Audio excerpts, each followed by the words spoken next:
I've got a few questions, gentlemen. Let me start with you, Mr. Secretary. I'm trying to understand how you and all of you in OMB are thinking here.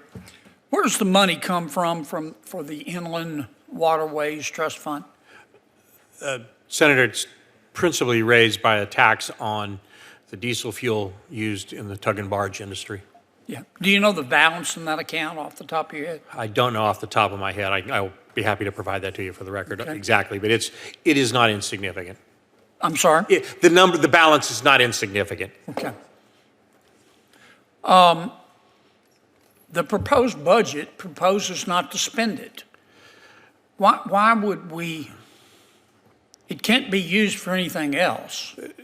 Why would we not spend it? Sir, well, first of all, most of the needs that and I'm going to kind of back up with the Corps' capabilities. Most of the needs that we were currently capable of using that trust fund for were moved forward into the 25 spending plan. So a lot of that were taken care. A lot of those projects were funded in 25 pretty close to their full capabilities in the interim future. And it also, the advantage of the trust funds is that they're designed to be for monies to be raised to used, including out years, and over a longer period of time. So, we moved the funds forward into 25 for most of the projects that were currently ongoing, and then the projects, there were balances left that will be used in future years to fund projects as they come up and the Corps' capability come available. So, Mr. Secretary, you're saying you don't need the money right now? No, sir, we're going to need the money very soon. I'm talking about right now. It's a timing issue? I would say largely, sir, yes. Could we always use some, what we don't want to do is get into a situation where we're trying to spend money just because it's about to expire. Agreed. We'd rather fund it as the projects need it as they go forward. Where's the money come from for the Harbor Maintenance Trust Fund? Sir, it's a value-based user fee that is charged against all cargoes entering or exiting the United States. Okay. It's got some money in it, does it? It does. And again, to be used over time. Right.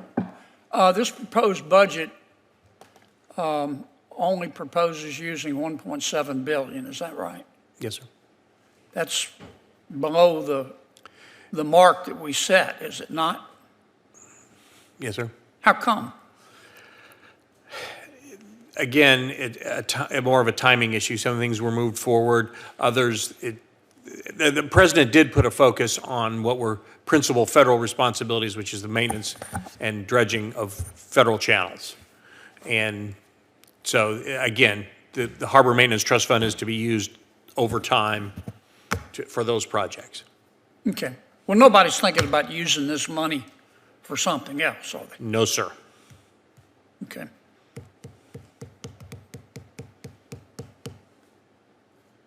General, I want to ask you a question about bringing these projects in on budget and on time. I know you said it was engineering. We've got to get the engineering right, project management right, team right. Let me give you an example. I'm not going to beat this to death, but and I'm just picking a project. We've got a lot of projects in Louisiana, just like Alaska has a lot of projects. Everybody has a lot of projects. But the Inland Harbor Navigation Canal in New Orleans. 10 years ago, we projected it would cost about $951 million. Now the cost is up to about $4.7 billion. And the Corps says it will take 14 years. I understand inflation, but why? And I'm using this as an example. So Senator, the Inner Harbor Navigation Canal down there, where the intercoastal waterway bisects and gets across and up onto the Mississippi River is absolutely key. And you know the history that we've had on multiple lawsuits and injunctions over the years. A lot of it built from the lack of trust from the local communities, particularly the lower Ninth Ward. I know. So that cost estimate, and for everybody listening, that IHNC is also part of the flood protection for the greater New Orleans area, the river-facing gates. So it's imperative that we get this right. And what I told the district to do is to make sure that they have put in their cost estimates the risks associated. Most of those risks are most of those risks are elements of not having local support to build this. We want to get a team together. How do you quantify that? So that's what we owe you. You take a risk that it's going to get delayed, and then you try your best to put money associated with that would get delayed. So we would have loved to have built this thing for less than $1 billion 10 years ago, but the court cases have prevented us from doing that. The lack of trust from the citizens of the lower Ninth Ward have prevented us from doing that. So we're trying to build that trust so that we don't end up in this infinite loop of litigation. I got it. All right, Senator Murkowski's here. I want to ask you one more question. And you're well aware of all this. For whatever reason, sea levels are rising.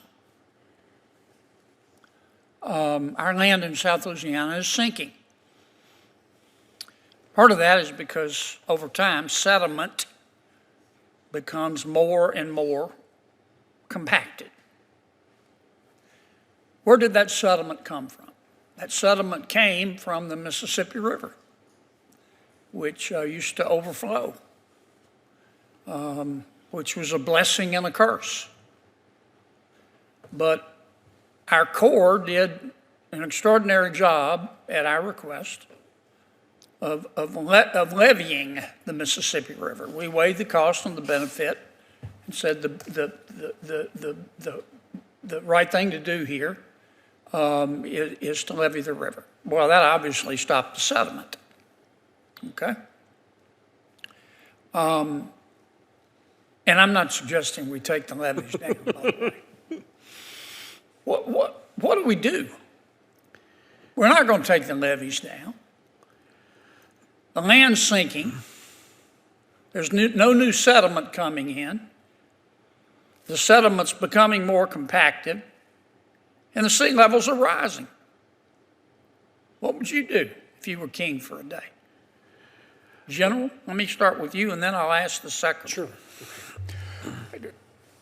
Chairman Kennedy, so some of the projects are that we have a tremendous amount of non-structural projects going on in South Louisiana. And I'm not asking you to comment on any particular project. I get all the politics and the wailing and the national gnashing of teeth, right, and everybody's bowels are in an uproar over which one's the best one. I get that. I'm just asking you, what approach should we take? So raising homes to deal with sea level rise coming up and the land sinking, that non-structural approach is a tool that we're starting to execute at scale in southern Louisiana.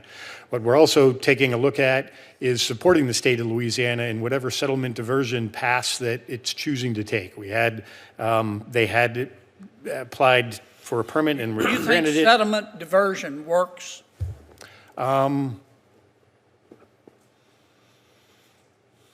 In some instances, I believe it does. It has to be done very carefully. And anytime we move the Mississippi River off from where it's going to someplace else, that's going to have tremendous forces. And so we have to take a look at that mindfully.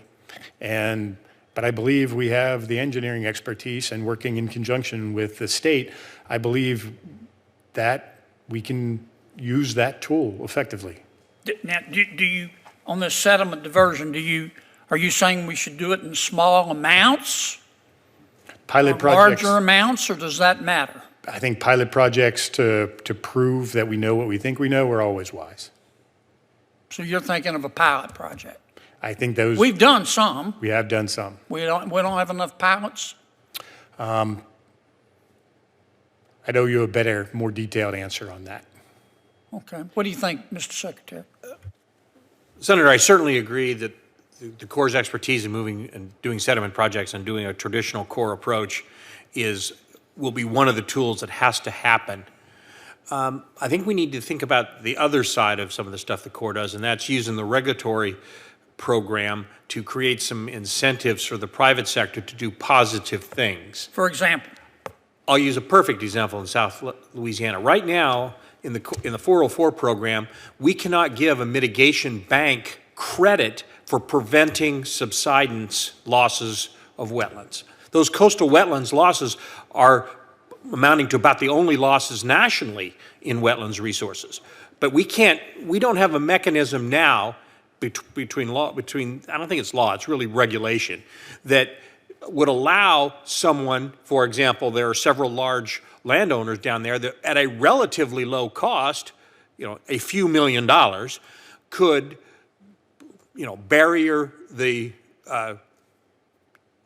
breaches that have been into the coastal wetlands for a long time, and that would stop some of the saltwater incursion, which accelerates the wetlands losses and some of the subsidence.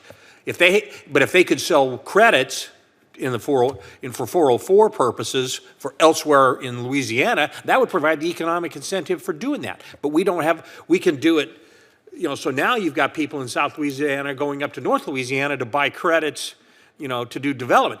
Gotcha. There's a mismatch. We need to find some more creative ways to use the regulatory system in a positive manner to help. Okay. I want to sit down. We'll sit down and talk about that. Absolutely, Senator. Thank you for your creative thinking. I want to be sure I understand you, General. You think diversion works? I believe there's cases where it can be part of the solution. Yes. You think it can work in South Louisiana? Yes.